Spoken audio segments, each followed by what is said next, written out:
Hello, আসসালামু আলাইকুম। আজকে নিয়ে আসছি মজাদার এই বেগুন ভর্তা রেসিপি। তো প্রথমে আমি নিয়েছি বেগুনকে ৪ ফালি করে কেটে নিয়েছি। অনেকেই কেটে দেখে না যে ভিতরে পোকা আছে কিনা। আমি একদম ভিতরে পর্যন্ত দেখে নেব। এটা কিন্তু একদম ফ্রেশ বেগুন ছিল। তারপরে এই বেগুনটা নিয়ে আমি এখানে দিয়ে দিচ্ছি।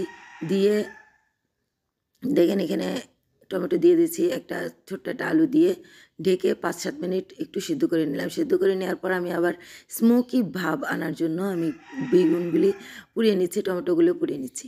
তো এখানে ৫-৬ মিনিট পোড়ানোর পর তো দেখতে পাচ্ছেন আমার বেগুনটা একদম উপরে লাল লাল হয়ে কালো হয়ে গেছে। এখন চামড়া খুলে নেব এই বেগুনটার। তো এই দেখেন আমার চামড়া খুব সহজেই খুলে আসছে। এইভাবে বয়েল করে নিলে কিন্তু চামড়া খুব সহজেই খুলে আসে। তো একদম ফ্রেশ করে নেবেন। এটা ভাতের সাথে থাকলে ভালো লাগে না। তারপরে নিয়েছি লাল মরিচ, লবণ। এগুলোকে চটকে নিয়েছি। লাল মরিচটা ভেজে নিয়েছি, তারপর চটকে নিয়েছি। তারপর চুলায় দিয়ে দিলাম গরম তেল আর আদা আর পেঁয়াজ আর রসুন।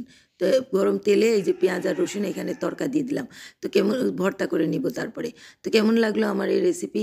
লাইক দিবেন, শেয়ার দিবেন, প্লিজ পাশে থাকবেন। খুবই সহজ এবং ঝটপট এটা রেডি করতে পারবেন।